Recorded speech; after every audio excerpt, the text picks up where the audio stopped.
वो ज़माने गए जब घुटने में दर्द और अकड़न सिर्फ बुढ़ापे में होने वाली प्रॉब्लम मानी जाती थी। आजकल तो 25 से 30 साल के लोग भी घुटने में दर्द की शिकायत कर रहे हैं। कोई पालती मारकर ज़मीन पर नहीं बैठ पाता है तो किसी को ज़मीन से उठने के लिए सहारे की ज़रूरत पड़ती है। ज़्यादा चल लो या भाग लो तो घुटनों में दर्द शुरू हो जाता है। और यही नहीं, सुबह सोकर उठने के बाद घुटनों में एक अकड़न सी महसूस होती है। तो ये एकाएक कम उम्र में जवान हेल्दी लोगों में घुटनों में दर्द और अकड़न शुरू क्यों हो गई है? आज के एपिसोड में डॉक्टर से पता करते हैं, साथ ही जानते हैं इससे बचने का तरीका और इलाज।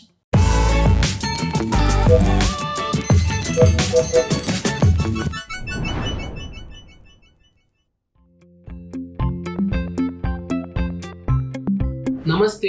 कम उम्र में घुटना दर्द होने के 3 मुख्य कारण हो सकते हैं। सबसे पहला है सांधिवाद या रूमेटॉइड आर्थराइटिस। सेकेंड है ACL मेनिस्कस टेयर, मतलब कि घुटने की डोरी या गादी को मार लगना। और तीसरा है पटेलर कॉन्ड्रोमलेशिया यानी कि रनर्स नी, मतलब कि घुटने के ऊपर जो वाटी है उसके पीछे का कार्टिलेज या कवरिंग सॉफ्ट हो जाता है। जो पहला कारण जैसे कि रूमेटॉइड आर्थराइटिस या सांधिवाद होता है, उसमें ना सिर्फ घुटनों में बट बॉडी के अन्य सांधों में भी दर्द होता है। सबसे पहले छोटे जॉइंट्स, मतलब बॉडी के छोटे जॉइंट्स जैसे कि हाथ के जोड़ हो गए या पैर के जोड़ हो गए, उसमें दर्द शुरू होता है। सुबह में उठने के बाद ज्यादा दर्द होता है और जैसे जैसे टाइम जाता है वैसा ये दर्द कम होते जाता है।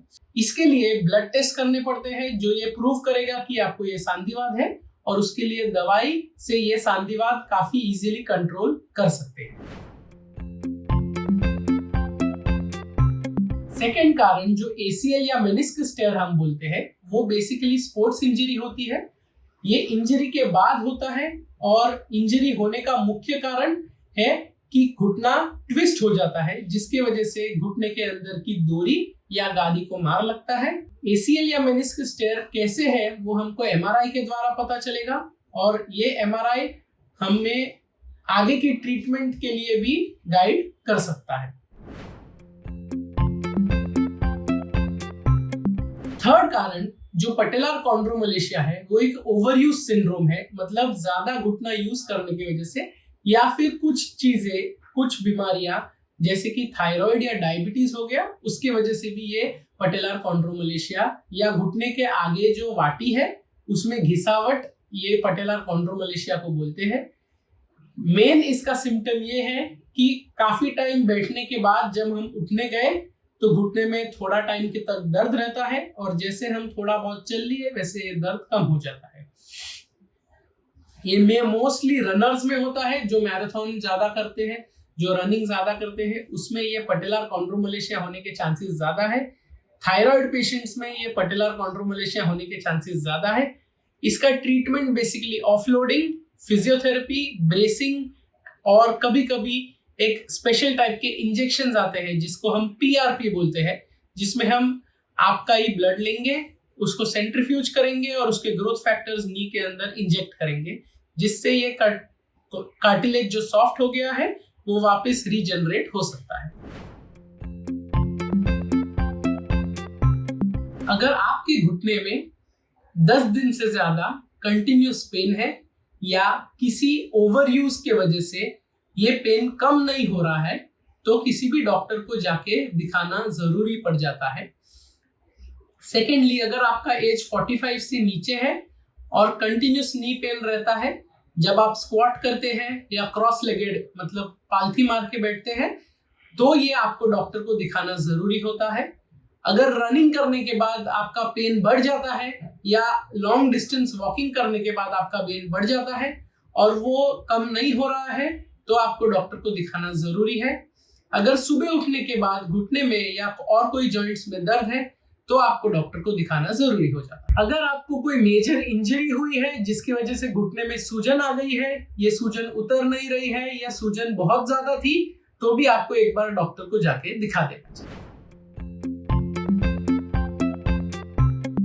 रूमेटॉइड आर्थराइटिस से बचने के लिए हम कुछ कर तो नहीं सकते हैं, बट जितना अर्ली डिटेक्शन हो सकता है, मतलब कि जितना जल्दी हमको मालूम पड़ सकता है कि हमको रूमेटॉइड आर्थराइटिस है, घुटने को बचाने के चांसेस उतने ही बढ़ जाते हैं।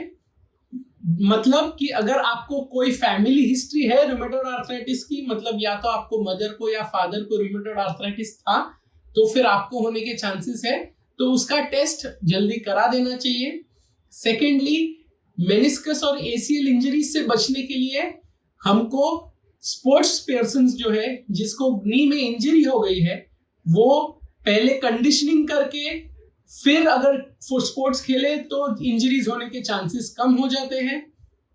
अगर मान लो इंजरी हो भी गई तो हमारे पास आर्थ्रोस्कोपी टेक्निक्स है जिससे हम ये घुटने का आर्थराइटिस जो अगर इसको अनट्रीटेड रखा या इसको ट्रीटमेंट नहीं किया हो सकता है, तो वो आर्थराइटिस से बचने के लिए हम आर्थ्रोस्कोपी से इसको ठीक कर सकते हैं, रिपेयर कर सकते हैं।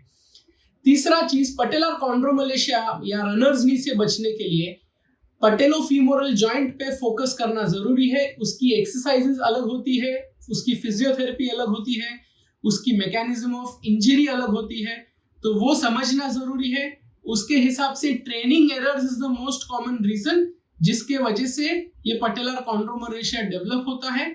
और रनर्स को, स्पेशली मैराथनर्स को, वो ट्रेनिंग एरर्स अवॉइड करना सबसे ज्यादा जरूरी है, जैसे कि प्रॉपर शूज लेना, करेक्ट इंसोल्स पहनना, कभी कभी ब्रेसेस यूज करना, वो सब करेंगे तो पटेलर कॉन्ड्रोमलेशिया के चांसेस कम हो जाते हैं। उम्मीद है कि ये जानकारी उन सभी लोगों के बहुत काम आएगी जो 30-40 साल की उम्र में घुटनों के दर्द से परेशान हैं। अब बढ़ते हैं सेहत के अगले सेगमेंट की तरफ, तन की बात। क्या मौसम बदलने पर एलर्जी ज्यादा हो रही है? आज बात करते हैं इससे कैसे निपटे।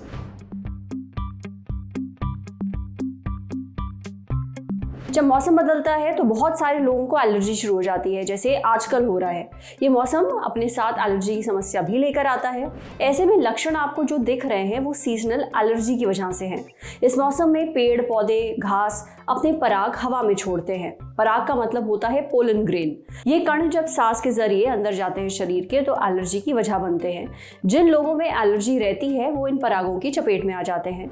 जब सीजनल एलर्जी का अटैक पड़ता है तो अलग इलाज होता है, पर असली इलाज प्री सीजन में होता है, यानी मौसम शुरू होने से पहले। अगर आपको पता है कि अप्रैल में एलर्जी होगी तो इलाज फरवरी में शुरू कर दीजिए।